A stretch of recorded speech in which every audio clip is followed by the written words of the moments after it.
Hello friends.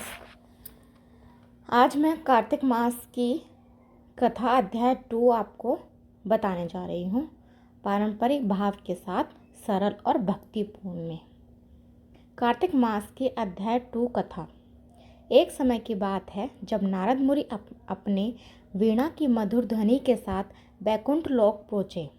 उन्होंने भगवान विष्णु के चरणों में प्रणाम किया और बोले, हे प्रभु, आपने कहा कि कार्तिक मास सब महीनों में श्रेष्ठ है।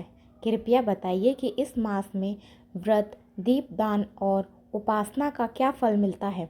किस प्रकार के लोग इसका पालन करें। भगवान विष्णु ने मुस्कुराते हुए कहा, हे नारद, सुनो। कार्तिक मास सभी मासों का राजा है। यह महीना भगवान श्री कृष्ण को अत्यंत प्रिय है। जो भक्त श्रद्धा से इसका व्रत करते हैं वे संसार के सभी पापों से मुक्त होकर मेरे धाम को प्राप्त होते हैं। एक छोटा सा दीपक भी यदि कोई तुलसी के पास जला दे तो वह अनंत जन्मों का पुण्य अर्जित करता है।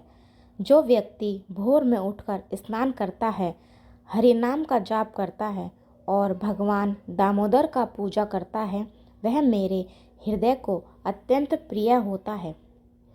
फिर भगवान ने एक पौराणिक कथा सुनाई, राजा मिग्रसेन की कथा। प्राचीन समय में चंपकवन नामक नगर में मिग्रसेन रहता नाम का राजा राज्य करता था। वह न्यायप्रिय और दयालु था, लेकिन भोगविलास में लिप्त रहने के कारण उसने कभी भी व्रत, दान या उपवास का पालन नहीं किया। एक दिन वह शिकार खेलने वन में गया। शिकार की खोज में वह बहुत दूर निकल गया और थककर एक नदी के तट पर जा पहुंचा। वहां उसे एक सुंदर दृश्य दिखाई दिया। तुलसी के नीचे एक साधु दीपक जलाकर भगवान दामोदर की पूजा कर रहे थे। राजा ने आदरपूर्वक नमस्कार किया और पूछा, हे मुनिवर, आप यहाँ कौन सा व्रत कर रहे हैं? मैंने ऐसा सुंदर दीपदान कभी नहीं देखा।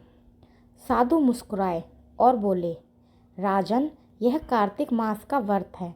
इस मास में भगवान श्री कृष्ण के दामोदर रूप की पूजा की जाती है। जो भक्त तुलसी के निकट दीप जलाकर ओम दामोदराय नमः का जाप करता है, वह अनेक जन्मों के पापों से मुक्त होता है। यहाँ तक कि अनजाने में किया गया एक दीपदान भी भवसागर से पार लगाने वाला होता है। राजा मिग्रसेन ने विनम्रतापूर्वक कहा, मुनिवर, मुझे यह व्रत नहीं आता, कृपया मार्गदर्शन करें। साधु ने उसे विधि बताई। प्रातःकाल स्नान, तुलसी पूजन, दीपदान, दामोदर स्तोत्र का पाठ और भगवान के नामों का कीर्तन। राजा ने उसी क्षण संकल्प लिया और अगले दिन से कार्तिक व्रत आरंभ कर दिया। वह नित्य गंगा स्नान करता, तुलसी के पास दीप जलाता और भगवान श्री कृष्ण का ध्यान करता। धीरे धीरे उसका मन भक्ति में लग गया। महीने के अंत में एक रात जब वह दीपदान कर रहा था, भगवान श्री कृष्ण दामोदर रूप में प्रकट हुए। उनके कंधों पर रस्सी की रेखा, माखन की लूट और मुख पर बाल्य मधुरता झलक रही थी। भगवान बोले, राजन, तुमने जो श्रद्धा से कार्तिक मास का पालन किया है, उससे तुम्हारे सब पाप नष्ट हो गए हैं। जब यह शरीर त्यागोगे तब मेरे धाम को प्राप्त करोगे। जो मनुष्य कार्तिक मास की कथा सुनता है या सुनाता है, वह भी मोक्ष का अधिकारी होता है। राजा ने प्रभु के चरणों में गिरकर प्रणाम किया। उस दिन से उसने सदा धर्म और भक्ति के मार्ग पर चलने का संकल्प लिया। भगवान विष्णु का उपदेश। भगवान विष्णु ने नारद से कहा, हे नारद, कार्तिक मास में जो व्यक्ति स्नान, दीपदान, हरिनाम, संकीर्तन, तुलसी पूजा और ब्रह्म मुहूर्त में ध्यान करता है, वह करोड़ों यज्ञ के समान फल प्राप्त करता है। इस माह में किए गए दान का फल अक्षय होता है और दीपदान से मनुष्य के अंधकारमय जीवन में भी प्रकाश फैलता है। जो भक्त एक समय भी मेरे दामोदर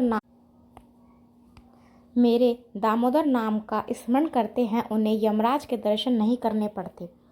कथा का फल, जो जो भक्त इस कथा को श्रद्धा से सुनता है उसके जीवन में सुख, शांति और समृद्धि आती है। उसके घर में लक्ष्मी का वास होता है और अंत समय में भगवान श्री कृष्ण स्वयं उसे अपने धाम में ले जाते हैं।